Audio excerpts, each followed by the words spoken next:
Hello, welcome to this module, all about choosing the right projects. So what we're going to cover here is how to make sure that the projects that you're doing are the ones you should be doing because you've chosen them for the right reasons. So at the end of this module, I will have given you some tools and techniques and some insights into processes and practices that allow you to choose the projects that you should be doing from all the projects you could doing. And I'm capturing all of that information in a business case to get buy-in and sign-off from the right stakeholders. So that's what we're going to be doing, this module. It's quite a high-level module. There'll be some concepts I brush over quickly. And hopefully at the time I tell you where to go if you want more information, because we could make this module 3 or 4 times as long by going into a huge amount of depth on NPV, net present value calculations, or payback period, or business case development, all of those. We do cover all of those concepts, but at a high level. So yeah, and again, the invitation is always there. If you have any questions at all, just drop me an email and I'll endeavour to answer those questions as fast as possible. Now, the real world out there, unfortunately, when it comes to project management, is that there are a lot of projects that, well, frankly, they have no obvious reason for existing. They were chosen as pet projects, political projects, gut feel projects, and that there's no justification for why they should exist. Or the project selection process is done really badly and they're actually selected for completely fictitious or wrong reasons. Now, this is a heck of a way to set a project up for failure right at the beginning. And the other scenario that we often see is often we find the project manager and the team responsible for delivering the project is not involved in this project selection process and sometimes not even aware that it's happening. And in that case, they just get a project dumped on them with the agreed deliverables, performance metrics, and all that. And often we hear in that instance, project managers and their team going, well, if you'd only consulted with us, we would have told you that those resources aren't available, that there's a better way to do it. I see that happen quite a bit. Because in a perfect world, we want the project manager and the team to be actively involved in the project selection process that they may end up inheriting, or certainly at least involved in an advisory capacity. So choosing the right projects is quite simple in one way. It just means having a filtering system from all the potential projects you can do, and then having some ways to check whether you should do them or not. And the most common ways of doing this filtering system, this is before you assess pros and cons of each, is to ensure that you only choose projects which align with your organizational strategy. So we'll talk about that in a moment. Meet your financial criteria and also maybe your non-financial criteria as well. So let's take a closer look at this. So what we have up here at the top is every potential project we could do, every crazy idea, every proposal, everything. What we want to do down here is have our approved basket of projects, our approved portfolio. So we want to get every crazy idea considered and we want to get it down into our approved portfolio projects. These are the projects that we actually can commit time and money, reputation, effort to down here. Okay, we'll prioritize them once they get into here. And even once they meet here, they still may not get given the go straight away. They may have to wait for funding and things like that. But we want to be able to sort the good from the bad. And that's what this process here essentially does. So if you would consider that each of those stars that's appearing there now represents a potential idea that your organization could do, a potential project. What we want to do is to figure out which ones we should do. So the first thing we do is we put them through these filters. And the first filter you'll see there is the strategic alignment filter, this one here. Project management is often referred to as a strategic enabler, because you'll see soon when we talk about strategy, strategy is where the company wants to be, well, is how the company gets to its future state, where it wants to be in the future. And the way that it generally does that is by doing projects to get there. So project management is a strategic enabler. So the first thing is that you should only do projects which help deliver your organizational strategy. If they don't deliver your organizational strategy, you probably shouldn't be doing them. So that's our first check. We take any one of these potential projects, we see if it meets our strategic alignment filter. If it doesn't, we toss it to the side. It just doesn't pass it. We don't do it. Look, it may be wonderful, it may be incredible, maybe the most amazing project ever. But if it's not going to deliver our strategy, we probably shouldn't be doing it. It's like, why would we do it? So then you can also take your other projects and you can put them through financial and or non-financial criteria. Financial criteria like net present value, payback period, return on investment, cover those shortly. In that case, that project didn't meet our criteria. It met our strategic criteria, but not our financial criteria. We can have others coming through that meet strategic, financial, but not non-financial criteria. So away they go too. So you can see what we're beginning to do here just by applying a little bit of rigor to our project selection process. We're giving the projects the greatest chance of success right at the project selection process.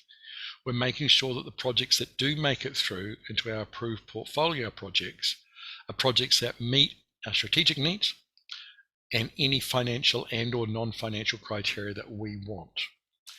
Now, there is an exception to this. There are some projects which don't need to go through this process, but they are few and far between, and they can actually come around the side here and get into our approved portfolio of projects.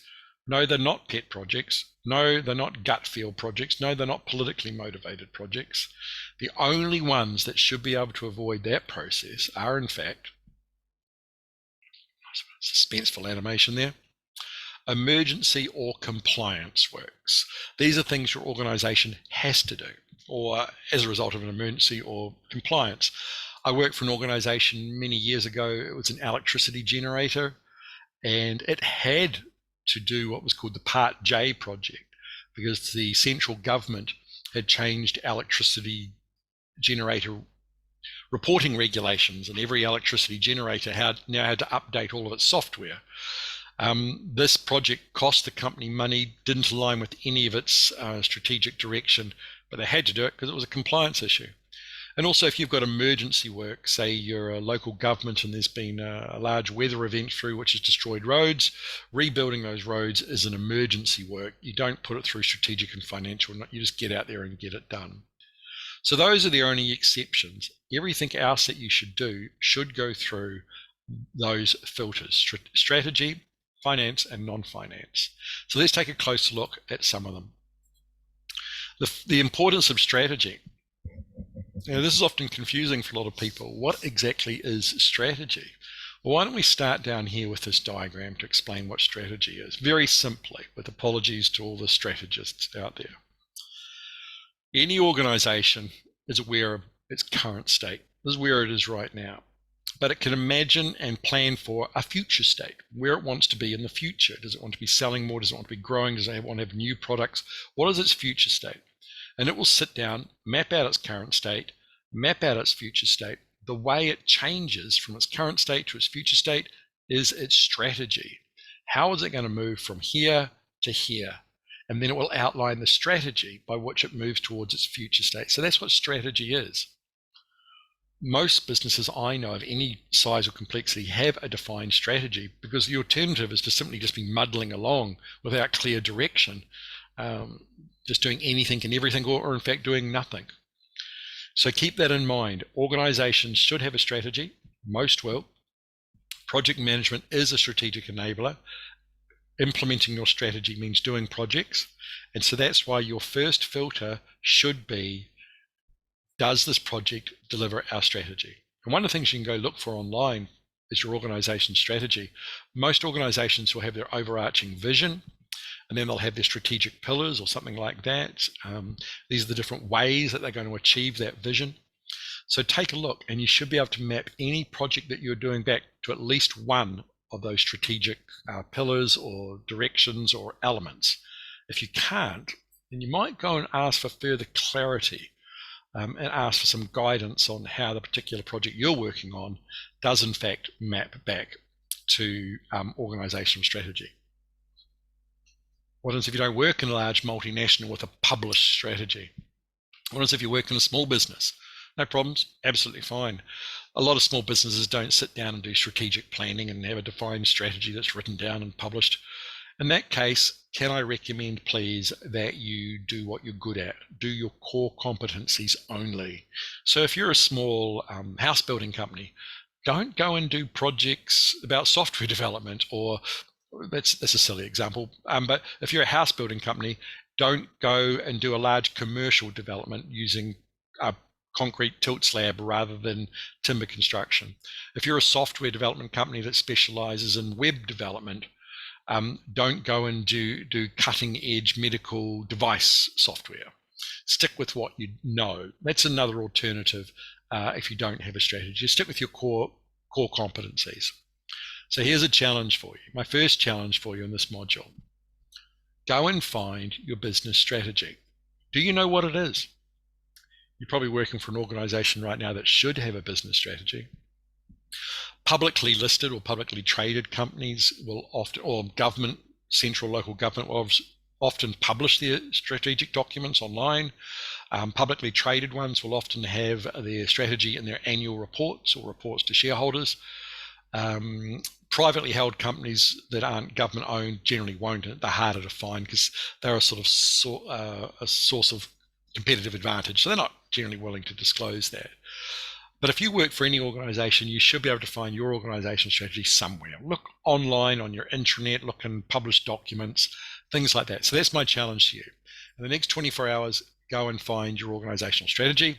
Next question, any projects that you're working on or about to work on, see if you can map directly the project back to the strategic element or pillar that it's going to help the company deliver. That's your challenge. Report back to me, by the way, if you can't find a map from a direct link from your project back to strategy. I'd love to hear from you about that.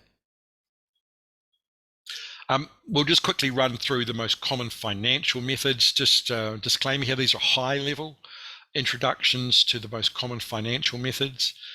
It's interesting because when project managers ask me about if they've done basic courses of project management or entry level or that, what are some of the specific things they should get good at? I generally say three things.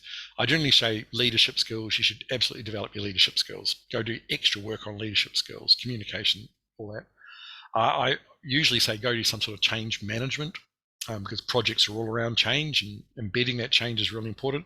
The third thing I say is go do an accountancy 101 paper. So go and learn the basics of accounting. And here's a tip. If I gave you 3 bits of paper and on one bit of paper was a profit and loss, the other bit of paper was a cash flow, and on the other bit of paper was a balance sheet, could you tell me which one was which?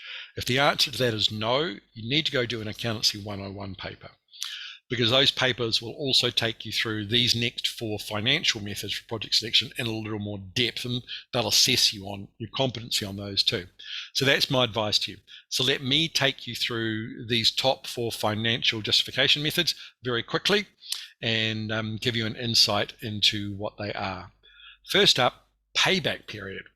Now, payback period simply says, if we put this money out on this project, how fast do we get it back? That's simple. It's a simple metric, and organizations will have different expectations. It's not uncommon for wanting a payback period of less than 5 years. That's a very common metric, 5 years. Organizations will have different ones. And as an example, for you to help think about what is a payback period, think about if you've got solar electric panels on the roof of your house. Now, if you don't, think about the reason why you don't have that. The reason is probably payback period. And this means that for the outlay that you have to expend to put those solar panels and perhaps a battery onto your house, in terms of the savings from electrical savings, my understanding is right now you're looking at between 7 and 9 years to get your money back from the money that those tens of thousands of dollars you may outlay today or this week versus the savings. So the payback period is really long. So that's a simple example of payback period. You just take an estimate, you know what you're going to cost, what you're going to spend on the project in year 0. That's your cost of the project. And then you take a look at your estimates for savings or cash flow coming in over the following periods. And at one point, you'll figure out when you get your money back. It's based on cash flows. They're always estimates too, so it's only as good as the information and modeling that you do, and they can be wildly inaccurate, optimistic or pessimistic. It is generally easy to calculate and very easy to understand, but it doesn't take into account the time value of money. So it's a very gross metric, and we'll look at the time value of money when we come to net present value or present value calculations. And you don't need a lot of data to do it, as we'll see from this just quick next example of payback period. So in this example here, what we've gone and spent $300,000 in our first year. That's our project cost. We've spent $300,000 on our project. In the first year, we've made $60,000. The second year, we've made $100,000. So that's cumulative $160,000. And our third year, we've made $120,000. So that's now $280,000. Somewhere in our fourth year, we'd go over $300,000. Okay, so just looking at this, we can tell that somewhere after 3 years, we get our money back. So it's definitely below 5 years, but there's another calculation we can do. Our project cost is $300,000. There's the annualized return over a 5-year period, where we simply add up the cash flow or the savings, whatever it is. We get an average, in this case. This is a very easy way of doing payback period, by the way, of $92,000 a year. We divide $300,000 by $92,000, which is our average saving per year, and we get 3.26 years. So if our company was saying you need a payback period of 5 years or less, it would approve this. I've worked for a company, by the way, that required all 4 of these financial return things. We're going to cover payback period, net present value, cost benefit, and return on investment. I know one company that required you to be positive for all 4 of these. But anyway, so that's payback period. Nice and easy to do. It just says how fast we get our money back. Net present value.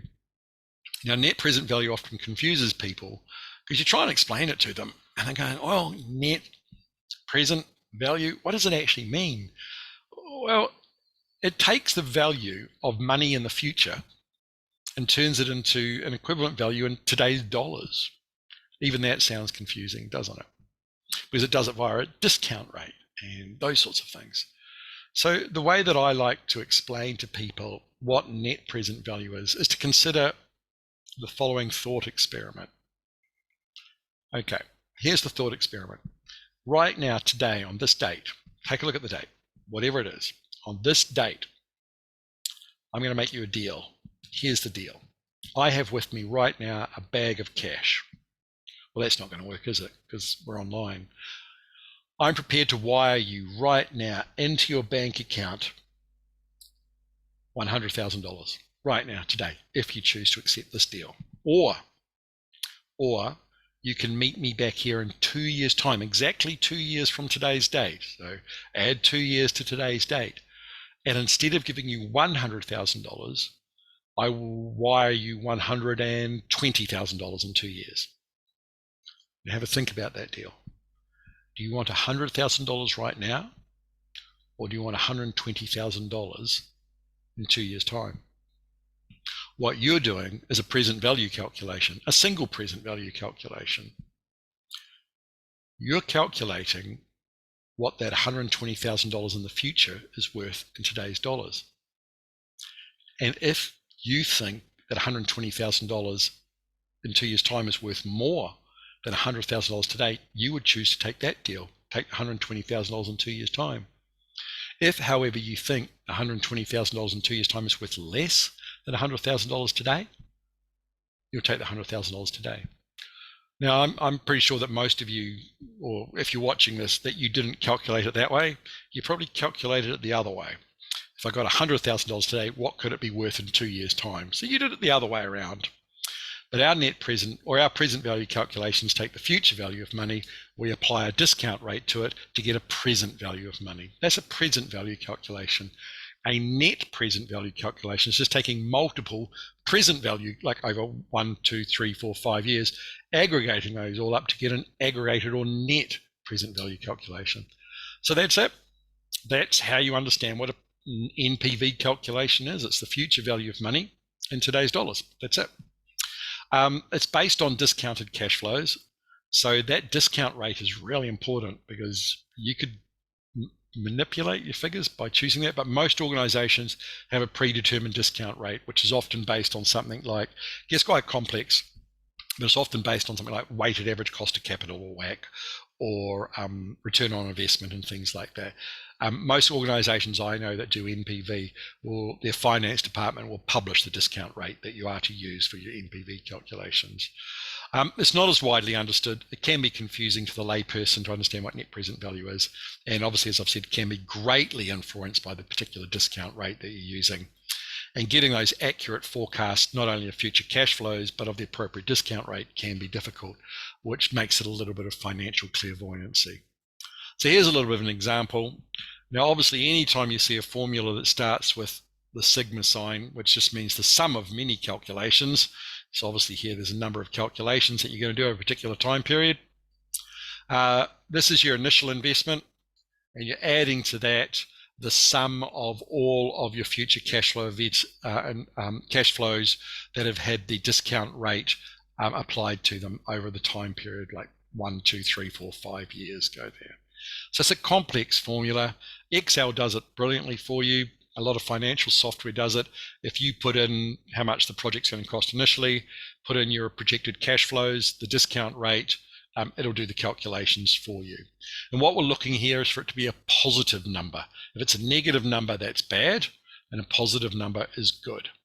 So here we are, we've got those same numbers we used for the payback period before, an initial spend of $300,000 for our project, and then future cash flows of $60,000, $100,000, $120,000, $100,000, and $80,000.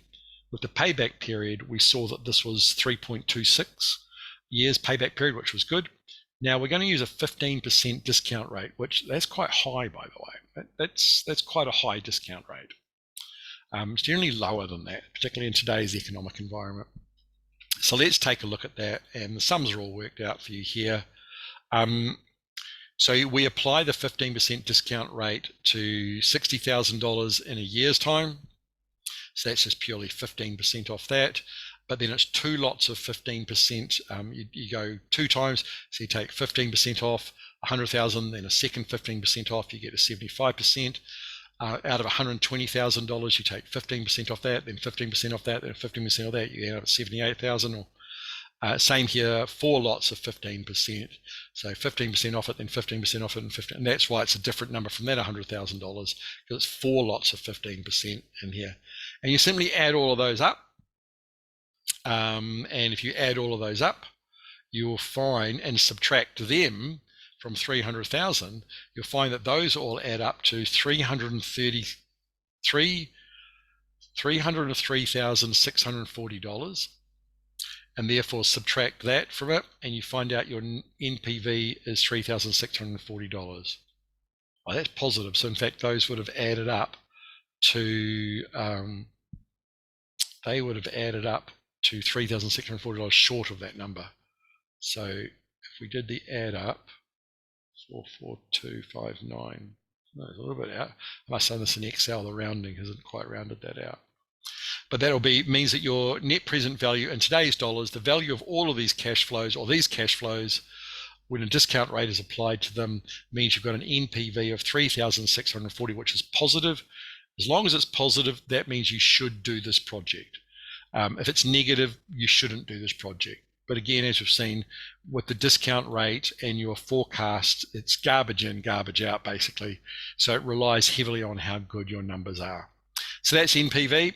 Your finance team will do it all for you, by the way. They're generally pretty good at doing that. The next one is benefit cost ratio, or cost benefit ratio. This is a nice simple one. This one just says outline and document all the benefits, outline and document all the costs, quantify them in some way so you can compare them. And as long as the benefits outweigh the costs, you should do the project. If the costs outweigh the benefits, you need to really seriously think about why you should do it. So that's really nice, easy to understand. The only difficulty there is quantifying benefits and costs. If it's just pure money, if it's just pure cash flow in and out, that's easy. But often you get a situation where you can quantify the costs.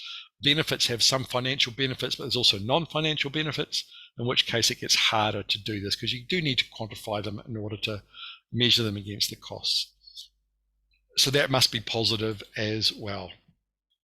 Return on investment. This is a nice, easy one to do. You might be looking at this already with your bank account, how much return on investment you're getting with money that you've got in the bank account. It's just a simple percentage. I'm not sure what banks are offering at the moment around the world. Where we are right now, they might be offering maybe 5%, maybe 6%, or thereabouts for return on investment, which means that's your return on investment. If you put it into a bank account, obviously put it into a managed fund, you may expect more. If you put it into a share market account, you might expect more. If you put it into property development, you might expect more. If you're an angel investor investing in startups, you'll expect a lot bigger return on your investment expressed as a percentage. So that's all that is. Organizations will often have a particular ROI that they must get. So it might be 20%, 30%, 40%. Because from their point of view, if they're not getting that, then they might as well put their money in the bank and get 5 or 6 or 7%. So return on investment, once again, your finance team will tell you what the expected return on investment is if you're using this to justify any project. In addition to those 4 financial criteria of payback period, NPV, return on investment, and benefit cost ratio, we've also got non-financial criteria. Lots of different ones here. The list is quite a lot. It's just anything that's important to the company which isn't non-financial and basic and basis. So more market share or getting rid of weaker players so you take more of the market, creating stronger barriers to entry, developing enabler products that help you get sales in other areas, R&D for core technologies. There's lots of different reasons here. We often see a lot of organizations taking on projects for environmental or sustainability reasons that can't be justified financially, but for non-financial environmental reasons they can, and also health and safety. So your particular organization will have its own non-financial criteria and reasons for doing its projects. So what do you do with all this information, all of the strategic alignment, financial filters, non-financial filters?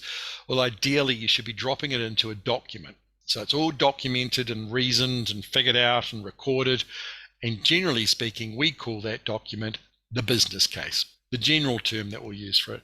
You often see this in things like project initiation documents or even contracts as well. But the easiest description is to call it a project business case, which is simply the document where we record all this information, strategic need, financial return, and non-financial. It's just missing from that little list there. So the business case is the document where all of this is recorded. What form should it take? Oh, I don't know. Anything. I've seen some CEOs that demand that business cases are on one page and business case on a page, and everything's got to fit into that one, A4 or letter-sized page. I've also seen business cases that were 300 pages long and took a year and $1 million. That particular business case actually took a year, was over 300 pages long, cost over $1 million, and its recommendation was don't proceed, which was the right recommendation to make. It was for a large piece of software that needed to be replaced, and basically came to the conclusion that at that point in time, technology was moving so fast that any investment in new software wouldn't be worth it in a few years' time. But I remember that company, they spent $1 million, 12 months, and 300 pages on a business case that said, we recommend not doing anything after it had considered all the potential, all the possible solutions. And that's what you're going to do in your business case. You're going to outline why is the project needed, how you're going to solve it, what are the recommended solutions. You write those down, including the do nothing option. How does your recommendation, what recommended solution do you have, and how is it going to address the issue or the opportunity? What will happen if you do nothing? Time frames, costs, things like that are all in the business case. The purpose of the business case is to give information to the decision makers so that they can go thumbs up or thumbs down that yes, this project's got the go ahead, or it's not going anywhere, it's just not worth it. Who should write the business case? Well, as I said earlier on, in a perfect world, the project manager and the team should write the business case. That's my perfect world, but often they're not. Often it's the finance team or a specialist department or specialist unit that does all of this.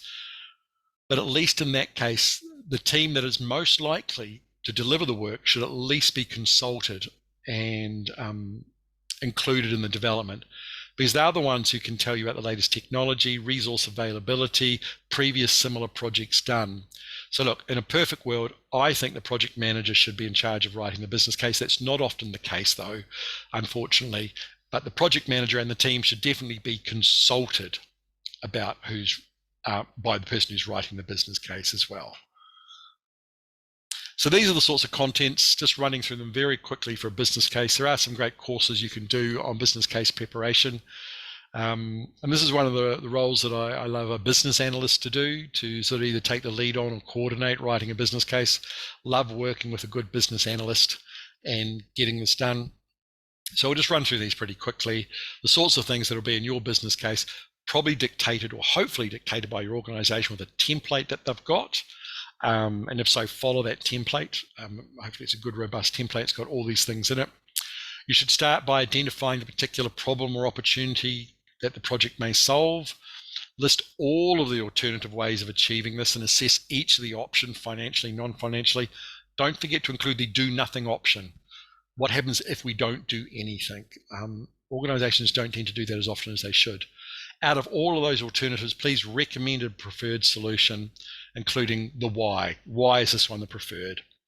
And then describe your recommended approach, because obviously this is all going to go on to become the project. So you want to get as much information in this as possible. It doesn't need to be a full project plan, because that would be the first step once this has been approved, more planning. That'll be the first step there. So it doesn't need to be a full project plan, but it needs to be enough detail that you can say yay or nay to the project. So you identify all of the alternative solutions. Hopefully you can quantify them in some way. That's often the difficulty, is how you quantify them, because at this point, I've certainly seen people fudge business cases to get them approved, which basically means putting in the numbers that they know will make the business case look good. Don't do that. Just don't. Try and be as objective as possible. And even if the analysis says don't do it and you don't like that answer, it doesn't matter. It's probably the right answer. So go through, identify all of the alternative solutions, quantify them some way, the benefits and the costs, and then look at the feasibility, like resource availability or where technology's at, because it's not just about costs or benefits. You may not have the people to do it, or you may need to go fully external, or the technology may not be quite right for you. And then look at all the risks and issues. Out of all of that, get your preferred solution, which is what, and make it clear why you're making this recommendation for a preferred solution. And that's it. And then you can go ahead and just score them all using multi-weighted scoring models. Give strategic alignment one particular number, financial alignment another, non-financial alignment another number. Give them a weighting, and then you can figure out, should we do this? As I said, I worked for one organization that you had to have a payback period of less than 5 years' time, positive NPV, an ROI above 17% it was, and you had to have a positive benefit cost ratio, so the benefits outweighed the cost. If any one of those metrics failed, the project was not given the go ahead. So they were a very risk adverse organization, but that was their way to do it. And it was all captured in the business case, and everything got a score. So that's what you do with your preferred solution. Justify it. It's what we're looking for here. Justification, why this project should go ahead. Describe the particular implementation approach of your preferred solution, how you're going to do it, what approach you're going to take, what potential timelines. Now, you're not doing all the project planning, but you're doing enough of it to convince people that you know what should happen. As I said before, the bulk of the project planning will happen after this usually, although some organizations, quite rightly for them, want a lot more planning done as part of the business case. And that's absolutely fine too, if that's your sort of organization. But a lot of organizations will say do enough for justification and approval, and then begin more detailed planning afterwards. So you'll do that with your particular project as well. Now, the other main benefit of the business case is not just at the beginning of the project, but at the end, the post-implementation review, the benefits realization, because there has to come a time once that deliverable has appeared. And remember, projects aren't always about or only about deliverables. They're also about the benefits that are expected. And the business case is the document that captured all those benefits. So at the end, when you're doing post-implementation reviews, or even after that, just purely into benefits realization, you want to refer back to that business case and all of those financial or strategic financial and non-financial benefits that it documented, it expected. And you want to check, did we achieve these things? You know the deliverables there. You can see it, touch it, smell it, whatever you want to do with that deliverable. It's there. But that's not what project success is. Project success is about achieving the initial benefits.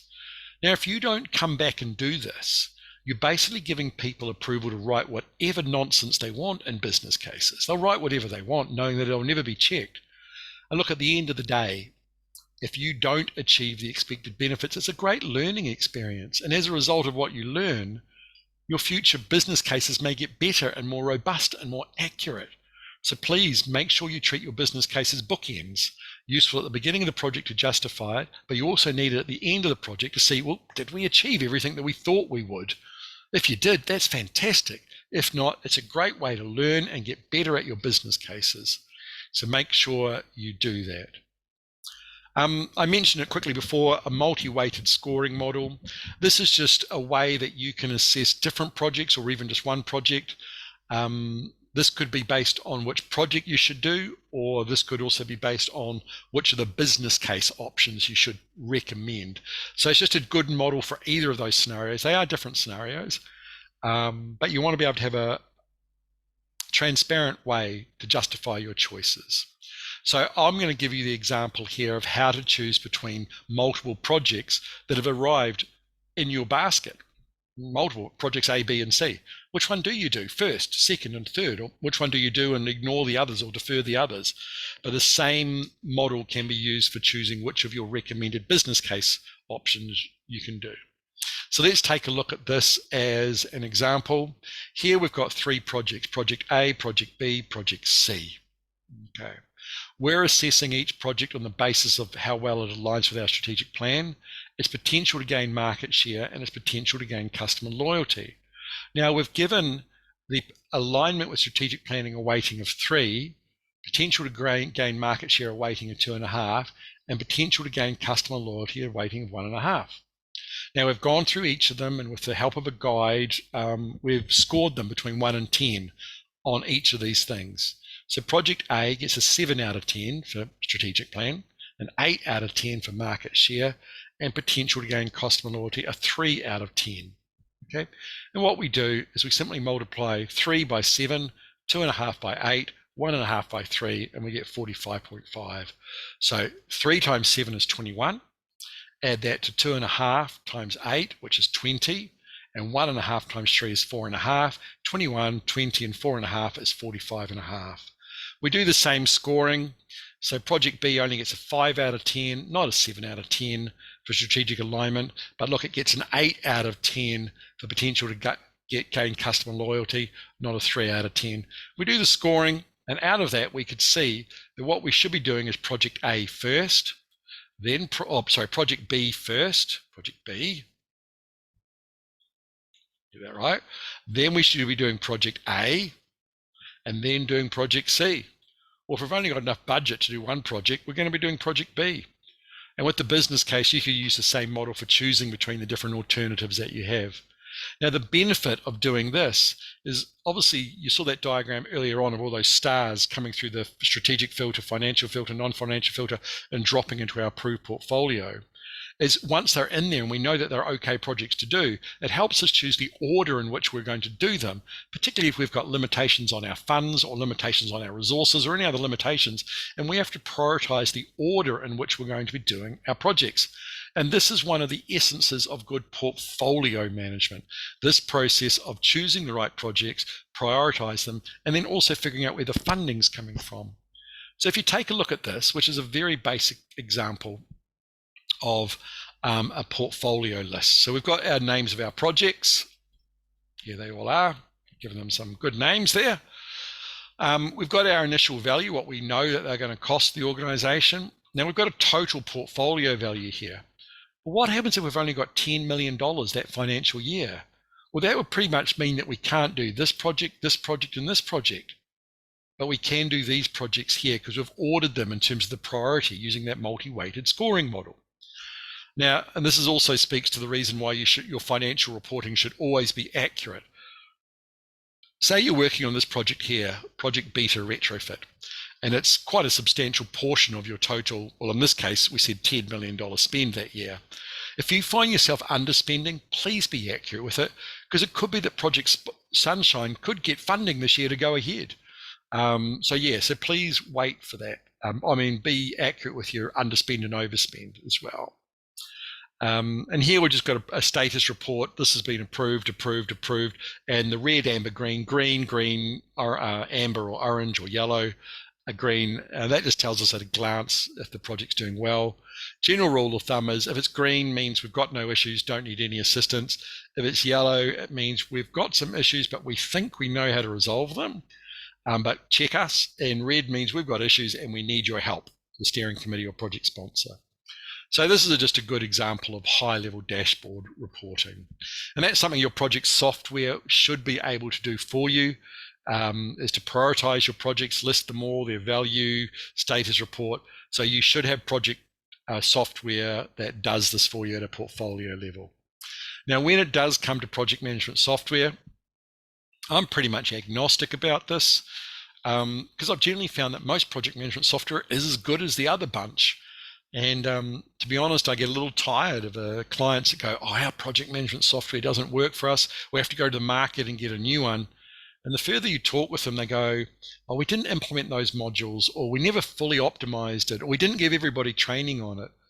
And that's generally the case. Most project management software that I know of is pretty good. And I often see organizations that go out to the market looking for a new bit of project management software simply repeat the mistakes that they already had. And I've certainly seen organizations that had capability to do project management software attached to another bit of software, and they didn't realize they're already paying the license for it. So please, before you go out to market, check to see what you've got and figure out what you really need, and if it's the software problem, or is it a training problem or an optimization problem. But look, what I've done here is this is just some of the software that you may have come across. I'm not going to recommend any one of them over the other because I've seen every one of these being used really well. I've also seen every one of these being used poorly. Okay. So it really isn't the fault of the software. It's generally the fault of the user, the optimization, the training, and things like that. So do keep that in mind. Okay, so we've got all this now. We've done our project selection. What's the next thing we need? We need a project charter. Now, I'm going to use the word project charter. It's a standardized term. It's the term out of the PMBOK guide from the Project Management Institute. You can use the term project mandate, project initiation document, work order, whatever you want. Even the business case can be the authorization document. But what we want is some document somewhere that proves that this project has been considered and authorized. I'm going to call it the project charter. All projects should have something like this that proves this project has been given the approval to spend company money and time and use resources on it. That's what we're looking for. The project charter or project mandate, project initiation document. But every project should have one. Sometimes the business case becomes it, which is fantastic, but other times it's a completely separate document which sums up the contents of the business case. It really is like the birth certificate for the project. It's a great analogy, and it proves that the project manager exists. Now, generally, it's generally quite high level, like 1, 2, 3 pages, just high level descriptions, but it can also be really detailed as well. The minimum that information that it should contain is, well, the name of the project and identifying information, the project managers, who they are and their level of authority, who's the project sponsor, what is known about the project work to be done. This may just be the high level of statement of work if there's lots of definition to be done after this, or it could be lots of scope of work, really detailed if that's what's known. reasons for the project, justification for the project, any known milestones, constraints and assumptions or risks at this point in the project. But obviously, if it is the business case, it may contain a whole lot more information. The key point is here is your project charter will reflect your organization's needs for project approval. Every project should have one. Okay, it's absolutely mandatory. Let's take a look at a really simple example, generic example. And you'll see this example through some of the other modules. I've just used a generic case study of a project or a community library construction. So this is look, it's just a very generic project charter just to demonstrate the point. So let's take a look at some of the things that it does include. Obviously, the identifying data up here. Okay, what it is, the start date, the project manager, Brandy Carlisle, Jason Isbell is the project manager, Brandy Carlisle is the project sponsor. Just waiting to see if you got that joke. No, I know that you're thinking about Googling. Okay, don't worry. If you're a fan of Americana music, you would have got that joke straight away. If not, go and do some Google searching. Anyway, the other thing that's missing here too is version number. You should always have version control. So this should be version 1.1 or version 2.1 or whatever it is. So always make sure you have the latest version. So I'll need to go in and add that in. You want to make sure everybody's working off the latest version control or the version. So nobody's got an old version. Here we've got an outline, a broad outline of the project objectives about this particular library. What we know about the budget at this point and where the funding's coming from. We may also want to say how certain we are, what estimating techniques, is there a 20% uncertainty in this or a 50% uncertainty? So we may want to indicate all of that. What's included and what's excluded. Again, we will flesh this out a lot more in a full-fledged project scope statement. We'll spend a lot of time doing inclusions and exclusions, but at this point, just write what we know, okay? Here at the project charter level, we often just know the major milestones and they might have a lot of uncertainty with them. So you might want to put those milestones also with a bit of text about the level of uncertainty. What are the project deliverables? There, and this could also include the project benefits. Those sorts of things could all be included here. Who are the local stakeholders that we know about now? We want to know them now. Any assumptions we've made about resources, constraints, legislative environment. There they are, all there. And then signatures. So you want people to sign them or approve them. Make sure you do this. I had a student who got a job many years ago, and her first job was putting together a project charter, and the project sponsor wouldn't sign the charter that she'd done. And when he was a colleague, friend, and when I rang him and said, "Why aren't you signing that document?" And he said, ummed and erred, and finally he said, "Oh, I don't want to sign it because if I sign it and anything goes wrong, I'll be held accountable." And I said, "Well, look, really, she's a junior, and regardless whether it's junior or senior, you're the project sponsor. You need to sign this document." So make sure. I'm old school. I do like, the good old signatures like that, but at least digital signatures or email acknowledgement that you can keep and say this was approved. And obviously, if you have to come back and change this at any point, you'll update the version number and you'll get it re-authorized. We do try not to update the project charter that much. We try and make it broad enough so we don't need to keep coming back and changing it with minor changes or even sizable changes. We change the scope statement and things like that. So we try and make the project charter broad enough so it's not subject to lots and lots of minor changes. You only want to come back to this for big changes. So that's why you want to be clear about, uncertainty and these estimates here. Don't make them too prescriptive, just general areas. So there we are. That's your introduction to choosing the right project selection, how to document it. Again, as I said at the beginning, it's high level. It's supposed to give you an indication. Obviously, you can refer to my book if you want some more information about anything there, and you can contact me with any questions. But before we end, let's see if you can match up the words and the definitions. Let's see if you were paying attention. So there's a term on the left, and there's some descriptions on the right. All you have to do is match up the words here with the definitions over here. Okay, that's all you have to do. So here we are. So what is a project charter? Have a read through. Is it A, B, C, D, or E?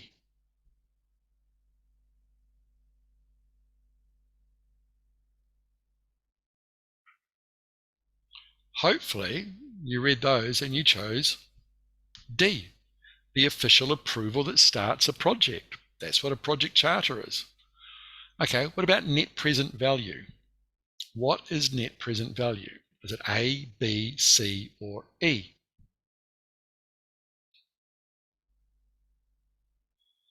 Hopefully you selected B, a way to calculate the value of future cash flows in today's dollars, the present value. Okay, 3 more to go. What's a business case? Now you get to choose between A, C, and E. Is it A, a description and analysis of the strategic, financial, and non-financial reasons for your project? Is it C, the direction and goals the company has for the 3 to 5 year window? Or is it E, a way of considering whether or not to do a project that doesn't look at money? Well, hopefully you chose A, because that's what it is, a description and analysis of the strategic, financial, and non-financial reasons for your project. 2 more to go. Strategy, non-financial filter. You got your choices of C and E. I think these ones are fairly easy to spot. So hopefully you chose E for non-financial filter and C for strategy. Okay. Thank you very much for paying attention. I hope you learned something. But just quickly recapping, always choose projects for the right reasons, justify them according to strategic, financial, and non-financial reasons, prioritize them using this information. Just make sure you're setting them up for success right at the beginning by choosing them for the right reasons. Remember, do not allow pet projects, do not allow political projects, no gut feel projects. And if you happen to be the recipient of a project that's given to you, please go back and ask, how was this project justified? You want to know that. Hopefully, though, obviously, you've been involved in the project selection process and you feel comfortable about it. And all projects should have some sort of foundational project document, project charter, mandate, initiation document, which simply prove that the organisation has given this the go-ahead and considered everything. So there we are. That's my introduction to project selection. As with any of the modules that you're watching, if you do have any questions at all, please feel free to email me, message me, however you choose to get in contact with me, and I will get back to you just as soon as you can. But thank you very much, and I look forward to hearing from you in the future. Thanks. Have a great day.